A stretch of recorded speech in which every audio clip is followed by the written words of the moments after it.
आपको याद है पिछले दिनों में प्रकाश वाक्य सीरीज हमने आरंभ की थी। तो आज हम 4 अध्याय में जाना चाहेंगे और 4 अध्याय में कुछ बातों को सीखेंगे। अब यहाँ पर इस तरह से लिखता है वो, अगर हम इन 4 अध्याय को विभाजित करें तो पहला पद जो है 4 अध्याय का, यूहन्ना को परमेश्वर एक विशेष निमंत्रण दे रहा है। दूसरे और तीसरे पद में स्वर्गीय सिंहासन दिखाए जा रहे हैं जो सामने परमेश्वर के झुक के आराधना कर रहे हैं।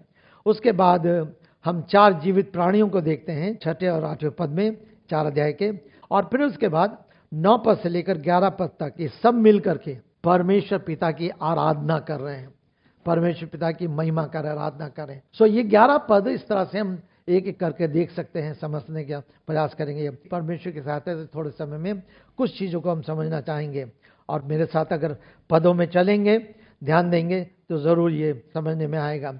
प्रकाश के वाक्य पुस्तक, मैंने आपसे बताया था, हमने देखा था कि दानियेल की पुस्तक का जब हम अध्ययन करते हैं तो दानियेल की पुस्तक में ये सारी चीज़ें कुछ मोहर से बंद कर दी गई हैं, लेकिन जब हम प्रकाश वाक्य में आते हैं वही बातें जो बंद कर दी गई थी उस समय, अब परत बाय परत एक के बाद एक वो खोली जा रही हैं, और वो खोलने का अधिकार पुत्र को, प्रभु यीशु मसीह को है, जिसको हम आगे 6 पद से और देखना चाहेंगे। लेकिन 4 अध्याय 5 अध्याय बहुत ही सुंदर अध्याय है जिसमें फिर से वो परमेश्वर की आराधना को हम देखते हैं। ध्यान दीजिएगा, अब कलीसिया उठा लेगी। तीसरे अध्याय के 21 पद में अंतिम बार कलीसिया शब्द आया है, और इन 3 अध्याय में करीब 18 बार कलीसिया शब्द आया है। पहला अध्याय, दूसरा अध्याय, तीसरा अध्याय। और 21 पद में इस तरह लिखा है, जो जय पाए उसे मैं अपने साथ अपने सिंहासन पर बैठने दूंगा, जैसे मैं भी जय पाकर पिता के साथ उसके सिंहासन पर बैठा हुआ हूं। जिसके कान हो सुन ले कि आत्मा कलीसियाओं से क्या कहता है। तो तीसरे अध्याय के 22 पद में ये अंतिम बार हम इस कलीसिया के शब्द को देख रहे हैं। उसके बाद यहां से लेकर के आप 21 अध्याय तक बीच में कहीं कलीसिया को नहीं देखते। चित्रण क्या है? कलीसिया इस समय उठाई जा चुकी है। परमेश्वर ने अपनी कलीसिया को उठा लिया है, और कलीसिया को उठाने के बाद कुछ घटनाएं हो रही हैं। वो घटनाएं जिसको कहा जाता है क्लेश और महाक्लेश। पूरा संसार में विपत्ति आएगी, और विपत्ति और महाविपत्ति, क्लेश और महाक्लेश आएगा, और उस क्लेश में किस प्रकार से संसार जाएगा। लेकिन परमेश्वर ने अपनी कलीसिया को पहले उठा लिया है, और उस क्लेश में से जाने से के लिए कलीसिया बचाया है। मेरे प्रियो, यहां पर कलीसिया क्या है? कलीसिया लोग हैं, भवन नहीं है। भवन तो आराधना करने का एक स्थान है। कलीसिया लोग हैं जिन व्यक्ति ने, केवल जन्म की बात नहीं है, लेकिन जिस व्यक्ति ने, जिस स्त्री ने, जिस पुरुष ने, जिसने भी प्रभु यीशु मसीह को अपने जीवन में व्यक्तिगत रीति से अपना उद्धारकर्ता स्वीकार किया, पापों की क्षमा को मांगा, पश्चाताप किया और उसको उद्धारकर्ता स्वीकार किया है, वो परमेश्वर की कलीसिया है, वो परमेश्वर की देह है। परमेश्वर उन्हीं को स्वर्ग में उठा ले जाएगा, अपनी कलीसिया को। यदि आपने अभी तक प्रभु यीशु मसीह को अपना प्रभु और उद्धारकर्ता स्वीकार नहीं किया, यदि आपने पश्चाताप नहीं किया, और अगर आज प्रभु आ जाए, तो जिन्होंने विश्वास किया है उसके अनुग्रह के कारण, उसकी दया करना, अपने कामों का कारण नहीं, उसके अनुग्रह, उसकी दया के कारण वे उसके साथ बादलों पर उठा लिए जाएंगे। और जिन्होंने उस पर स्वीकार नहीं किया वे यहीं छोड़ दिए जाएंगे, और उनको सतावनी और महासतावनी का में से होकर जाना पड़ेगा। ये परमेश्वर का वचन स्पष्ट बताता है। अब ध्यान दीजिए कि इस समय कलीसिया उठा ली गई है ना। प्रभु यीशु मसीह ने यूहन्ना उसके 14 अध्याय में कहा था, तुम्हारा मन व्याकुल ना हो, तुम मत घबराओ, मैं जाता हूं और जाकर तुम्हारे लिए एक स्थान मैं तैयार करूंगा, ताकि मैं जब फिर आऊं तो आकर मैं तुम्हें अपने साथ उस स्थान पर ले जाऊं। प्रभु यीशु मसीह ने पहले से इस बात को कह दिया था कि तुम मत घबराना, मत व्याकुल होना, मैं जा रहा हूं और जाकर तुम्हारे लिए एक स्थान तैयार करूंगा। और मेरे प्रियो, प्रभु यीशु मसीह फिर आएगा। उसने स्वयं कहा, मैं फिर आऊंगा। न केवल वहां, लेकिन जब प्रेरित काम में आते हैं, और प्रेरित काम उसके पहले अध्याय में, पहला अध्याय उसके 8 पद से, जब प्रभु यीशु मसीह उठा ले गए स्वर्ग, कहता है जब तक तुम्हें पवित्र आत्मा ना मिले तुम यहीं ठहरे रहना, तुम सामर्थ पाओगे। और सामर्थ पाने के बाद उसने कहा, तुम दुनिया के छोर छोर तक मेरे गवाह होगे। परमेश्वर की पवित्र आत्मा की सामर्थ हमें प्रभु यीशु मसीह की जुटने का गवाह बनाती है, सबसे पहली बात। और यूहन्ना अगर 14, 15, 16 आप अध्ययन करेंगे तो आपको मालूम चलेगा पवित्र आत्मा के काम क्या है। और तब उसके बाद उसने कहा, जब 2 स्वर्गदूत वहां खड़े थे, उसने कहा, शिष्यों को कहा, हे गलील, तुम क्या देख रहे हो? जिस प्रकार से तुमने प्रभु यीशु मसीह को स्वर्ग पर जाते देखा है, उसे फिर से तुम आते देखोगे। उस समय भी कहा, फिर से तुम आते देखोगे। तो प्रभु यीशु मसीह पुनः आएंगे, इसका संसार का कोई भी व्यक्ति चाहे स्वीकार ना करे, चाहे इनकार करे, लेकिन जो सत्य सत्य है वो अटल है। प्रभु यीशु मसीह फिर आएंगे। और एक विश्वासियों के लिए ये आशा है कि प्रभु यीशु मसीह आएंगे और हम उनके साथ आसमान पर उठा ले जाएंगे, अनंत काल तक उसके साथ राज करेंगे। पहला थिस्सलुनीके उसका 14 अध्याय, मैंने कहा करीब 18 अलग अलग बाइबल के पद हैं जो प्रभु यीशु मसीह के द्वितीय आगमन के बारे में वर्णन करते हैं कि प्रभु यीशु मसीह आएंगे और अपने साथ कलीसिया को उठा ले जाएंगे और कलीसिया उसके साथ अनंत काल तक रहेगी। पहला थिस्सलुनीके 5 अध्याय, थिस्सलुनीके की पत्री को अध्ययन करते हुए हर अध्याय के आखिरी भाग में जरूर एक न एक 2 पद जरूर आए हैं जो प्रभु यीशु मसीह के द्वितीय आगमन से संबंधित हैं। पहला थिस्सलुनीके उसका 4 अध्याय 14 पद से पढ़ रहा हूं। पहला थिस्सलुनीके 4 अध्याय 14 पद से, हम विश्वास करते हैं कि यीशु मरा और जी भी उठा, इसलिए परमेश्वर उन्हें भी जो यीशु में सो गए हैं उसके साथ ले आएगा। इस कारण हम प्रभु के वचन के अनुसार तुमसे कहते हैं कि हम जो जीवित हैं और प्रभु के आने तक बचे रहेंगे, सोए हुओं से कदापि आगे ना बढ़ेंगे। क्योंकि प्रभु स्वयं ललकार और प्रधान स्वर्गदूत की पुकार और परमेश्वर की तोरी की आवाज के साथ स्वर्ग से उतरेगा, और जो मसीह में मर गए हैं वे पहले जी उठेंगे। हम जो जीवित हैं और बचे रहेंगे उसके साथ हवा में प्रभु से मिलने के लिए बादलों पर उठा ले जाएंगे। इस प्रकार हम सदैव प्रभु के साथ रहेंगे। इसलिए इन बातों से एक दूसरे को शांति दिया करो। प्रभु आएगा और जब आएगा तो हम उसके साथ बादलों पर मिलेंगे, उठा ले जाएंगे और सदा तक, उस सदा काल तक उसके साथ रहेंगे। सो बार बार अब अगर और भी हम विस्तार में जाएंगे तो देखते हैं किस तरह से प्रभु का पहला आगमन होगा, फिर उसके बाद प्रभु अपने विश्वासी को ले जाएगा, कलीसिया को ले जाएगा, दोबारा फिर आकर तब उसके साथ विश्वासी लोग भी आएंगे और तब पूरे संसार के सारे समस्त लोग जो जैसे भी मर गए हैं वो जी उठेंगे और उनका न्याय होगा। वो अंतिम बात होगी और तब उस समय, न्याय के समय, प्रभु यीशु मसीह शैतान को नाश करेंगे और अनंत काल तक प्रभु का राज स्थापित किया जाएगा और शैतान का सर्वनाश किया जाएगा। सो ये है। तो प्रकाश वाक्य की पुस्तक को पढ़ते समय पहले, दूसरे, तीसरे अध्याय के बाद इस बात को ध्यान रखिए कि अब कलीसिया उठा ली गई है। विश्वासी लोग उसके साथ सनातन काल के लिए उसके साथ स्वर्ग में राज कर रहे हैं। और उसके बाद अब कुछ घटनाएं घट रही हैं। वो घटनाएं बाइबल के विद्वानों का मत ये है 3.5 + 3.5 7 साल। लेकिन 7 साल मनुष्य की गणना है, पर परमेश्वर का वचन कहता है पहले पत्र में कि परमेश्वर की दृष्टि में एक दिन 1000 वर्ष के बराबर है, 1000 दिन एक दिन के बराबर है। और इसलिए हम उस दिनों को उस तरह से नियमित नहीं करते। यद्यपि दानियेल की पुस्तक में भी उन सप्ताहों का वर्णन है। दानियेल की पुस्तक में भी मैं बार बार कहता हूं कि दानियेल, यहेजकेल और प्रकाश वाक्य, ये तीनों पुस्तकों को साथ पढ़ने में, अध्ययन करने में तब और भेद की बातें पता चलती हैं। लेकिन एक चीज को ध्यान रखिए, दानियेल की पुस्तक कहीं आकर यहां रुक गई है इतिहास के साथ। अब प्रकाश वाक्य की पुस्तक उस इतिहास के साथ साथ जो भविष्यवाणी है उसको आगे बढ़ा रही है। तो प्रोफेसी दानियेल की पुस्तक में भी है। 12 अध्याय में 6 अध्याय इतिहास है, हिस्ट्री है, और 6 अध्याय प्रोफेसी है। लेकिन कुछ उस इतिहास के साथ प्रोफेसी रुक गई, अब प्रकाश वाक्य में आगे बढ़ रही है।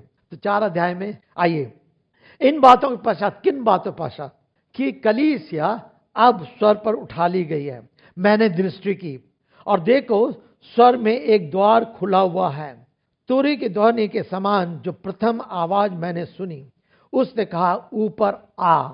परमेश्वर के वचन में हम एक बात को पाते हैं। अगर आप निर्गमन की पुस्तक को आप अध्ययन करेंगे तो निर्गमन की पुस्तक में जब जब परमेश्वर ने मूसा से कोई बात करनी चाहिए और जब 10 आज्ञाएं देनी थी, जब कोई संदेश देना था, उसने हमेशा मूसा को ऊपर बुलाया। जैसे उदाहरण के लिए 19 अध्याय में अगर आप पढ़ेंगे, तो आप देखेंगे कि परमेश्वर ने मूसा को ऊपर बुलाया, ऊपर चोटी बुलाकर अकेले बात करी और वहां बहुत बड़ी आग को दिखाई दिया।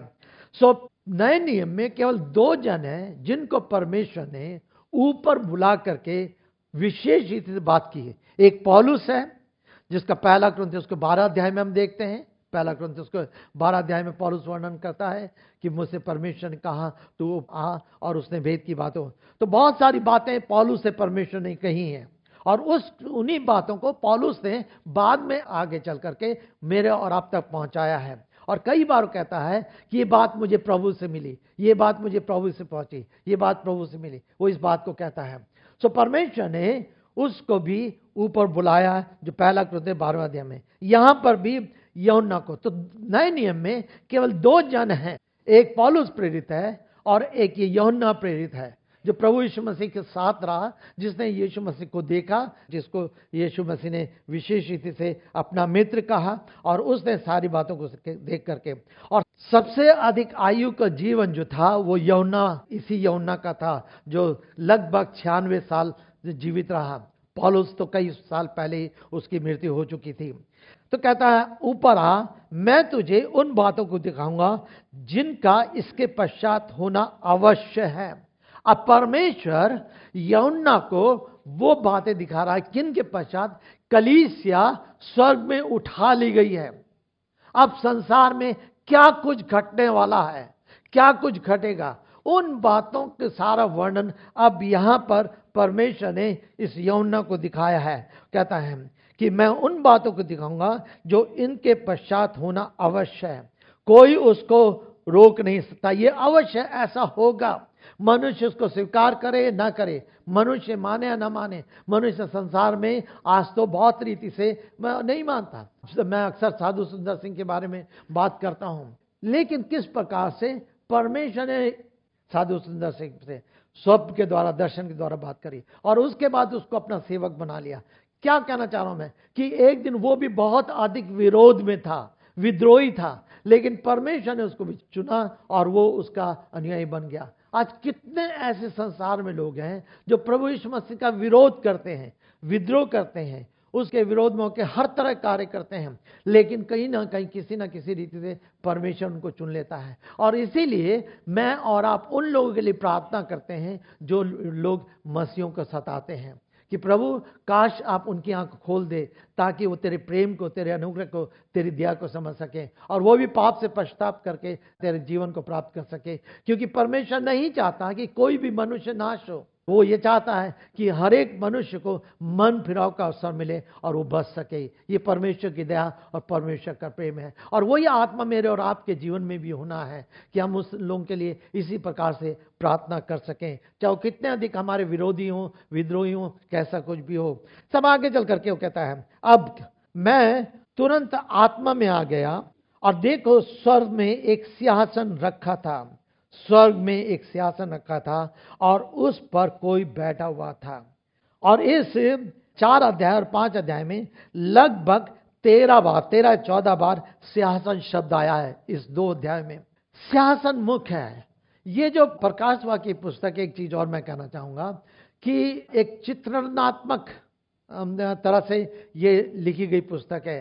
कोई चीज सामने हम देख रहे हैं और किस रीति से, तो वो चित्रात्मक रूप से देख करके, और कई बार जब आप कल्पना में आइए और कल्पना करते हुए आप प्रभु यीशु मसीह को सिंहासन पर विराजमान होते देखिए, तो थोड़ी देर के लिए आप कल्पना कीजिए अगर एक सिंहासन है और सिंहासन पर प्रभु यीशु मसीह विराजमान है और बहुत सुंदर सिंहासन है, सब कुछ है, तो क्या आपके जीवन की प्रतिक्रिया क्या होगी, आपका इमोशंस क्या होंगे। कई बार जब हम इस कल्पना में आकर बहुत सारी चीज़ों को देखते हैं तो कहीं ना कहीं हमारे जीवन में वो सकारात्मक प्रभाव डालता है और उससे हमारा विश्वास और अधिक बढ़ता है। और कई बार एक विश्वासी को एक वचन के अनुसार जब हम अध्ययन करते हैं उन बातों को, सोच लीजिए थोड़ी देर के लिए, जब इस्राएल लोग चले जा रहे थे और फिरौन की सेना उनके पीछे भागी थी, और जब फिरौन की सेना उनके पीछे भागी और वो यरदन पार करके जाने लगे, और जब यरदन पार करके जाने लगे तो यरदन 2 भागों में हो गई। फिरौन की सेना उनके पीछे भाग रही थी, उनको मारना चाह रही थी और ये बचाव के लिए आगे जा रहे थे। थोड़ी देर के लिए कल्पना करिए, ये चित्रण देखिए, अगर सामने में मेरे और आपके हो रहा था तो कैसा लगता। लेकिन किस प्रकार से परमेश्वर ने उस फिरौन की सेना को, सारी सेना को नाश करा, और नाश करने के बाद उनको विजयी बनाया, और तब उसके बाद उन्होंने गीत गाया। तब 16 अध्याय में हम पाते हैं आगे चल करके क्या गिनती में कि किस प्रकार से उन्होंने गीत गाया। और गीत गाते हुए क्या कहा, शत्रु ने चाहता कि मैं तुम्हारे पीछे पड़ूंगा, तुम्हें मार डालूंगा, तुम्हें नाश कर दूंगा, तुम्हें ये कर दूंगा, कर दूंगा, लेकिन परमेश्वर ने हमें विजय दे। और उस कल्पना करते हुए जब हम अपने ऊपर लागू करते हैं, तब हमारे हृदय में एक परमेश्वर की आराधना की आत्मा उत्पन्न होती है। हम तब कहते हैं, ओ परमेश्वर धन्यवाद हो कि मैं भी इसी स्थिति में था, तूने मुझे बचाया है। सो हमें ध्यान देना है। तो यहां पर ये स्थिति है। अब क्या है, लेकिन उस सिंहासन के साथ क्या क्या है, सिंहासन में कोई बैठा हुआ है, वो जो बैठा था यशब और मणि के सदृश दिखाई देता था, और उस सिंहासन के चारों ओर पन्ना के सदृश एक मेघ धनुष दिखाई दे रहा था। वो मेघ धनुष इस तरह से बना हुआ है।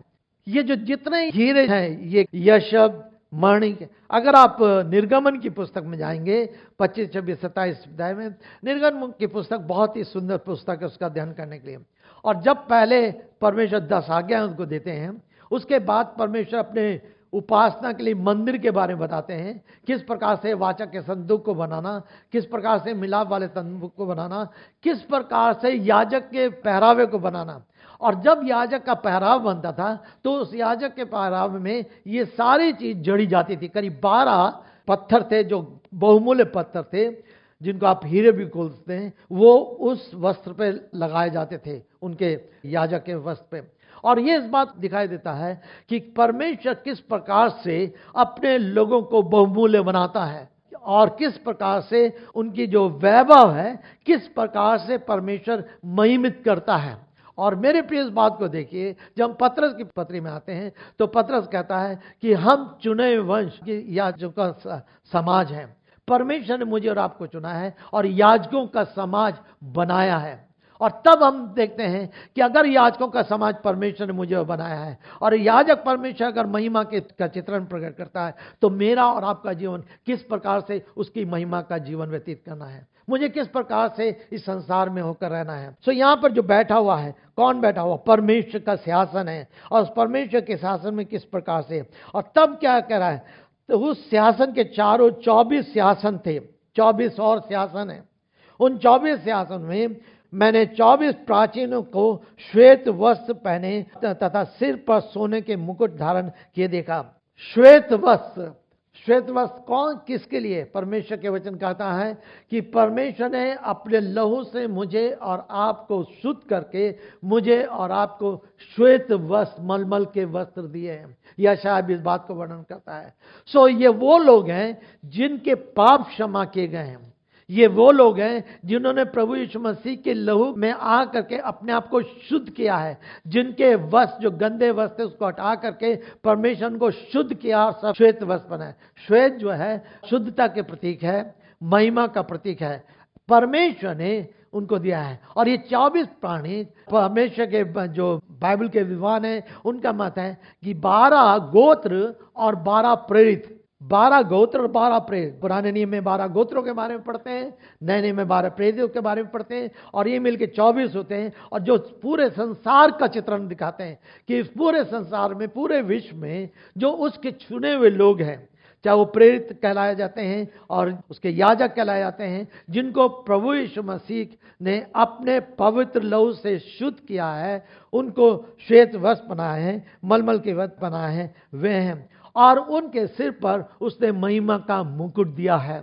मेरे प्रियो, एक विश्वासी की जब वेशभूषा देखते हैं, कई बार हम अपने विश्वासी जीवन को बहुत ही हल्के में लेते हैं, लेकिन परमेश्वर किस प्रकार से मुझे और आपको उस श्वेत वस्त्र से सुशोभित किया है, उस सुंदर मुकुट से सुशोभित किया है। मुकुट महिमा का प्रतीक है, मुकुट गौरव का प्रतीक है, मुकुट सम्मान का प्रतीक है। परमेश्वर ने अपने में मुझे महिमा में शामिल किया है, परमेश्वर ने अपने में मुझे गौरव में शामिल किया है, परमेश्वर ने अपने सम्मान में मुझे शामिल किया है। सो ये विश्वासियों का चित्रण है, वे वो लोग जिनको प्रभु यीशु मसीह ने अपने लहू से शुद्ध किया है। मेरे प्रियो, आप चाहे किसी भी पृष्ठभूमि से हो, छोटे हो, बड़े हो, कहीं से भी, कैसे हो, पढ़े हो, अनपढ़ हो, ज्ञानी हो, ज्ञानी, कुछ भी हो, मेरे प्रियो, परमेश्वर की दृष्टि में वो व्यक्ति बहुत ही मूल्यवान है जिसने उसके पवित्र लहू से अपने जीवन में छुटकारे को प्राप्त किया है। इस संसार में रहकर हम छोटे बड़े बन सकते हैं, धनी और गरीब बन सकते हैं, लेकिन जब प्रभु के राज में जाएंगे तो वहां पर सब लोग एक समान होंगे। परमेश्वर की दृष्टि में सब समान पाए जाते हैं, और ये परमेश्वर इस प्रकार से मुझे और आपको सुशोभित कर रहा है। तो यहां पर हम बात को देखते, तब आगे चल करके उस सिंहासन से बिजलियां, गर्जन और बादलों की गिड़गिड़ाहट निकल रही है। और अब ये बिजलियां, बादलों की गड़गड़ाहट निकलती है, ये एक प्रकार के परमेश्वर के न्याय के व्यवहार को दिखाता है। न केवल परमेश्वर सुशोभित करता है, लेकिन बिजली और थंडर जो है, इंग्लिश में थंडर शब्द आया, थंडर जो है परमेश्वर के वो अधिकार को, जिस अधिकार में होकर के वो अपना न्याय करेगा, उसका न्याय भी बहुत ही गंभीरता के साथ होगा। यदि उसने मुझे और आपको अपने पवित्र बहुमूल्य लहू से खरीदा है, मुझे और आपको नया बनाया है, मुझे और आपको अपनी संतान बनाया है, तो मेरे प्रियो वो संसार का न्याय भी बड़ी गंभीरता से करेगा। इसीलिए परमेश्वर के वचन में लिखा है, और मनुष्य का एक बार जन्म लेना और उसका न्याय होना ठहराया जा चुका है। एक बार उसका न्याय होना ठहराया जा चुका है। सो न्याय उन लोगों का भी होगा जो अन्य जाति हैं, जिन्होंने अभी तक प्रभु यीशु मसीह को निभाया, और न्याय उनका भी होगा जो विश्वासी हैं, जिन्होंने यीशु मसीह को अपने जीवन का प्रभु और उद्धारकर्ता स्वीकार किया। तुमने प्रभु को स्वीकार तो किया है, लेकिन कैसे तुमने इस संसार में जीवन को व्यतीत किया? तुमने किस प्रकार से? केवल उसको स्वीकार करके तुम इसी बात में आनंदित थे, या तुमने अपने जीवन को, अपने उठना बैठना, तुम्हारा चलना फिरना, तुम्हारा दिन का जीवन किस प्रकार से परमेश्वर के महिमा के लिए था? अभी हम सुन रहे थे कि परमेश्वर की इच्छा यह है कि हम हर समय उसके साथ, हमारा उसका एक घनिष्ठ संबंध हो, निकटता का संबंध हो, हम उसके साथ रह सकें। सो यहां पर ये परमेश्वर एक दिन मेरा और आपका न्याय करेगा। तब आगे चल के वो कहता है कि सिंहासन के सामने 7 दीप जल रहे थे, जो परमेश्वर की 7 आत्मा हैं। और बार बार हम परमेश्वर के वचन में देखते हैं, यदि हम यशायाह में जाएं, यशायाह उसका 11 अध्याय, ये किस तरह से इन 7 आत्माओं को वर्णित किया गया है। उसके पहले पद से हम प्रभु यीशु मसीह के बारे में देखते हैं। वो कहता है, तब यशे के ठुंड में से एक अंकुर फूट निकलेगा, हाँ उसकी जड़ में से एक शाखा निकलकर फलवंत होगी। किसके लिए? यीशु मसीह के लिए। तब यहोवा का आत्मा, बुद्धि और समझ का आत्मा, युक्ति और पराक्रम का आत्मा, ज्ञान और यहोवा का भय का आत्मा उस पर छाया करेगा। प्रभु यीशु मसीह के लिए यहोवा का आत्मा पहला, बुद्धि का आत्मा दूसरा, समझ का आत्मा तीसरा, युक्ति का आत्मा चौथा, पराक्रमी का आत्मा पांचवा, और ज्ञान का आत्मा छठा, और यहोवा का भय का आत्मा सातवां। ये 7 आत्मा हैं जो प्रभु यीशु मसीह के जीवन में, उसकी सेवा में, उसकी प्रभुता में, उसके उस गुणों को दिखाती हैं जिसमें हो करके वो इस संसार में रहकर सेवा करेगा। कहता है 7 आत्माएं। ये क्या हो रहा है? ये न्याय है, न्याय के साथ साथ, लेकिन कौन है ये? जो यीशु मसीह है, किस प्रकार से वो उस समय रह करके, क्योंकि उसने अपने जीवन को इस प्रकार से प्रदर्शित किया है, प्रकट किया है, वो ऐसा करेगा। और तब आगे चलकर कहते हैं, सिंहासन के चारों ओर 4 प्राणी थे, जिनके आगे पीछे आंखें थी। इन 4 प्राणियों का वर्णन हम यिजकेल की पुस्तक में पाते हैं। यिजकेल उसका पहला अध्याय उसके 10 पद में इन 4 को पाते हैं। बार बार इनका कई जगह वर्णन है। और ये 4 प्राणी कौन है? 4 प्राणी, पहला प्राणी सिंह है, दूसरा प्राणी बछड़े के समान है, तीसरा प्राणी मनुष्य के समान है, चौथा प्राणी उकाब के समान है। ये 4 जो चित्रण है, ये प्रभु यीशु मसीह की सेवा है। और प्रभु यीशु मसीह की सेवा ये जो चारों सुसमाचार वर्णन करते हैं। मत्ती का सुसमाचार प्रभु यीशु मसीह को सिंह करके प्रकट करता है, राजा करके, कि वो राजा है। मरकुस की दृष्टि में वो एक बैल के समान, ऑक्स के समान है, बछड़े समान है, जो उसकी सेवा को देखते हैं, किस प्रकार से उसने इस पृथ्वी पर रह करके सेवा की है।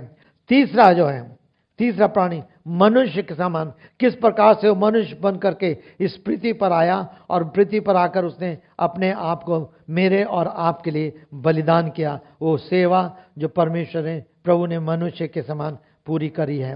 तब उसके बाद चौथी प्राणी जो है उकाब, ईगल, इंग्लिश में जो शब्द आया है वो ईगल के समान है। किस प्रकार से वो परमेश्वर के यौना, परमेश्वर का पुत्र प्रभु यीशु मसीह, जिसकी तुलना हम देखते हैं यौना सुसमाचार। सो 4 सुसमाचार इन 4 प्राणियों के रूप में प्रभु यीशु मसीह का चित्रण है। किस रीति से प्रभु यीशु मसीह ने कैसे सेवा की है और किस रीति से करा है। अब ये प्राणी क्या लिखा है, इन प्राणियों में से प्रत्येक के 6 पंक्ति, उनके चारों ओर भीतर आंखें ही आंखें थी। वे दिन रात ये कहते नहीं थकते थे। क्या कह रहे हैं? पुत्र पिता की महिमा और आराधना कर रहा है। पवित्र पवित्र पवित्र प्रभु परमेश्वर सर्वशक्तिमान। पवित्र पवित्र पवित्र परमेश्वर पवित्र है। परमेश्वर सर्वशक्तिमान परमेश्वर है। मेरे प्रियो, हम ये बात को देखते हैं जब पुराने नियम देखते हैं तो पुराने नियम में अधिकतर पहले ये देखते हैं कि परमेश्वर को सर्वशक्तिमान परमेश्वर करके प्रदर्शित किया गया, खास तौर से जब तक उसने अपना नाम नहीं दिया था। यहोवा नाम निर्गमन की पुस्तक में पाते हैं जो परमेश्वर के द्वारा खुद दिया गया है, मैं यहोवा हूं। लेकिन उससे पहले, निर्गमन से पहले उत्पत्ति के जब पढ़ते हैं तो उत्पत्ति में वहां परमेश्वर के लिए सर्वशक्तिमान परमेश्वर करके आया है। जब आप अय्यूब की पुस्तक पढ़ते हैं जो निर्गमन से पहले लिखी गई थी, उत्पत्ति के साथ साथ लिखी गई थी, उसमें करीब 39 बार सर्वशक्तिमान परमेश्वर करके आया है। तो पहले उन्होंने परमेश्वर का सर्वशक्तिमान परमेश्वर जाना था। बाद में परमेश्वर ने अपने नाम को प्रकट किया। सबसे पहले मूसा को प्रकट किया कि मैं यहोवा हूं, मेरा नाम यहोवा। अगर आप निर्गमन उसके 3 अध्याय, निर्गमन उसके 6 अध्याय में आप पढ़ेंगे तो आपको मालूम चलेगा कि इस रीति से। लेकिन वो सर्वशक्तिमान परमेश्वर है। और मेरे प्रियो, क्या है, न केवल ये सर्वशक्तिमान है, लेकिन उसके लिए क्या लिखा हुआ है, जो था, जो है, जो आने वाला है। वो हमेशा हमेशा था परमेश्वर, वो उस समय भी, आज भी, और जो आने वाला है। परमेश्वर पिता, परमेश्वर पुत्र, परमेश्वर पवित्र आत्मा त्रिएक हैं। इन तीनों ने साथ मिलकर के समस्त योजना को पूरा किया है, समस्त कार्य को पूरा किया है। जब प्रभु यीशु मसीह क्रूस पर बलिदान हुआ, ठीक है, वो देह बनकर इस पृथ्वी पर आया, मनुष्य बनकर इस पृथ्वी पर आया, लेकिन पौलुस कहता है उसने अपनी आत्मा को हमारे लिए चढ़ा दिया। परमेश्वर ने अपने आप को क्रूस पर चढ़ा दिया। सो पिता, पुत्र, पवित्र आत्मा त्रिएक परमेश्वर ने हमारे लिए अपने आप को क्रूस पर बलिदान किया, मारा गया, गाड़ा गया। और हम इस स्थान को देख रहे हैं कि धीरे धीरे क्या होने वाला है। धीरे धीरे आने के बाद जब समाप्त होगा तो सब फिर मिलकर के एक ही साथ एक हो जाएंगे। अभी कुछ समय के लिए, सेवा काल के लिए, कुछ लोगों को हम अलग अलग दृष्टि से देखते हैं। एक ही है लेकिन 3 अलग अलग सेवाएं देख रहे हैं, 3 अलग अलग उनके कार्य देख रहे हैं, पर बाद में हम चल के देखते हैं कि वो सब एक ही हो जाएंगे। तो 9 से 11 लेकर अब ये लोग उसकी आराधना करते हैं। परमेश्वर आराधना के योग्य है, परमेश्वर महिमा के योग्य है। जब हम प्रभु के सामने प्रार्थना में आते हैं, ध्यान दीजिएगा, 3 चीजें हैं। आराधना, उपासना अलग है, धन्यवाद देना अलग है, प्रार्थना करना अलग है। और विश्वासियों को सीखना चाहिए। हम प्रार्थना, धन्यवाद, उपासना, तीनों को मिला देते हैं। जब हम आराधना करते हैं, धन्यवाद देते हैं, प्रभु आपने मेरे लिए करा, मेरे लिए करा, मेरे लिए क्या, और बाद में समाप्त करते तो हम कहते हैं प्रभु यीशु मसीह के नाम से मांगते हैं। हम मांग नहीं रहे हैं, हम उसको दे रहे हैं। धन्यवाद अर्पित किया जाता है, धन्यवाद दिया जाता है। हम किन बातों के लिए धन्यवाद देते हैं? उन कार्यों के लिए धन्यवाद देते हैं जो प्रभु यीशु मसीह ने हमारे लिए किया। उदाहरण के लिए, एक छोटा बच्चा है, अगर उसको एक कप टॉफी देते हैं, अब माँ बाप सिखाते हैं उसको थैंक यू बोलो, तो हम धन्यवाद। तो जब हम आराधना करते हैं तो आराधना में जो परमेश्वर है, जो परमेश्वर की जो महिमा को देखते हैं, जैसे यहां पर हम देख रहे हैं, दानियेल की पुस्तक में भी बार बार हम परमेश्वर की आराधना को देखते हैं। पुराने नियम में कई जगह, शमूएल की पुस्तक में हम देखते हैं किस दाऊद कई बार परमेश्वर की आराधना करता है। सो परमेश्वर की आराधना, जो परमेश्वर है, सर्वशक्तिमान है, महिमित है, वैभवशाली है, शक्तिशाली है, सामर्थी है, अनंत है, उसके गुणों को हम देखते हुए, उसको देखते हुए हम जो है उसकी आराधना करते हैं। और यहां पर लेकिन जो उसने हमारे लिए किया है, हमारे जो उपकार किए हैं, हमारे पापों की क्षमा किया, हमारी प्रार्थना को सुन लिया, हमारे जीवन में आश्चर्य काम किए, जो उसने हमारे लिए किया है, उसके लिए हम उसको धन्यवाद देते हैं। लेकिन जो हमें चाहिए वो हम मांगते हैं। तब हम कहते हैं प्रभु यीशु मसीह के नाम से मांगते हैं। तो तीनों को अलग अलग हमें समझना है। उसकी उपासना, उसकी आराधना करना, उसका धन्यवाद करना और उससे मांगना, इन तीनों चीजों को हमें सीखना है, समझना है। और जब हम परमेश्वर के वचन को पढ़ते हैं, तो जब हम उसकी आराधना को देखते हैं, तो हमें हमारे जीवनों को उसकी आराधना के साथ सम्मिलित होना है। अब वो यहां पर क्या कह रहा है, देखिए, जब जब ये प्राणी की जो सिंहासन पर विराजमान और युगानुयुग जीवित है, महिमा, आदर और धन्यवाद करते, तब तक के 24 प्राचीन उसके सामने जो सिंहासन पर बैठा है गिर पड़ते और उसकी जो युगानुयुग जीवित है वंदना करते। एक मुख्य सिंहासन है, मेन बड़ा सिंहासन जिसमें परमेश्वर विराजमान है। बाकी 24 जो संसार के चित्रण है, विश्व का चित्रण है, विश्वासियों का चित्रण है, ये जब जब वो करते, कह रहा है सिंहासन पर बैठा गिर पड़ते और उसकी जो युगानुयुग, कौन युगानुयुग जीवित है? परमेश्वर पिता, परमेश्वर पुत्र, परमेश्वर पवित्र आत्मा, त्रिएक आत्मा परमेश्वर, ये युगानुयुग जीवित है, वंदना करते और ये कहते हुए अपने अपने मुकुट सिंहासन के सामने डाल दिया करते हैं। मेरे प्रियो, एक पद मैं और सामने लाऊंगा आपका, 1 कुरिन्थियों उसका 15 अध्याय। जब हम जीसस ओनली के साथ बात करते हैं, जो जीसस ओनली पर ज्यादा बातचीत करते हैं, उनको इस पद को समझना जरूरी है। तो उसको समझना चाहिए, क्या यीशु मसीह सब कुछ है? यहां पर क्या कह रहा है? 1 कुरिन्थियों उसका 15 अध्याय, उसका मैं पढ़ रहा हूं 27 पद से, बल्कि 26 पद से पढ़ूंगा मैं। सबसे अंतिम शत्रु जिसका अंत किया जाएगा वो मृत्यु है, क्योंकि उसने सब कुछ उसके पैरों तले कर दिया। परंतु जब वो कहता है कि सब कुछ अधीन कर दिया है, तो ये स्पष्ट है कि जिसने, किसने? परमेश्वर ने सब कुछ उसके अधीन कर दिया। किसके अधीन? पुत्र के अधीन। वो स्वयं अलग रहा, परमेश्वर पिता अलग है समय, 28 पद। और जब सब अधीन हो जाएगा तो पुत्र, जब सब कुछ, जो कुछ भी है सब कुछ अधीन हो जाएगा, तो पुत्र स्वयं उसके, किसके? पिता के अधीन हो जाएगा। जिसने सब कुछ, जिसने, किसने? पिता ने सब कुछ उसके पुत्र के अधीन कर दिया, जिससे कि परमेश्वर ही सब में सब कुछ हो। तो कितने बार और कितने लोग जो जीसस ओनली मानते हैं कि यीशु ही सब कुछ है, यीशु की सच नहीं। एक दिन ऐसा आएगा, सब कुछ पिता की अधीनता में हो जाएगा। पुत्र को कुछ समय के लिए, मनुष्य, इसीलिए वचन में लिखा हुआ है कि उसने कुछ समय अपने आप को स्वर्गदूतों से कम किया। प्रभु यीशु मसीह कुछ समय के लिए स्वर्गदूतों से कम होकर मनुष्य बनकर इस पृथ्वी पर आए। लेकिन एक समय आएगा कि जब सब कुछ पूरा हो जाएगा, सारी योजना परमेश्वर की पूरी हो जाएगी, सारा कार्य पूरा हो जाएगा, तब त्रिएकता एक साथ इकट्ठा हो जाएगी। इसको समझना है। और इसलिए हम किसी भी रीति से ना केवल यीशु का अलग करते हैं, ना केवल यहोवा का अलग करते हैं, ना पवित्र आत्मा का अलग करते हैं। और आज अलग अलग शिक्षाएं हैं, जिन शिक्षाओं को हमें सावधानी से समझना है और उनको उत्तर देने के लिए तैयार होना है। तब यहां पर देखिए, कहता है सिंहासन पर वंदना करते, और ये कहते हुए अपने मुकुट सिंहासन के सामने डाल दिया करते थे। सारे 24 प्राणी जो विश्व को, अर्थात समस्त के सारे लोग उसके सामने झुकेंगे। और परमेश्वर के वचन में क्या लिखा हुआ है? एक दिन हर एक घुटना झुकेगा, हर एक जीव अंगीकार करेगी यीशु मसीह प्रभु है, वो करेंगे।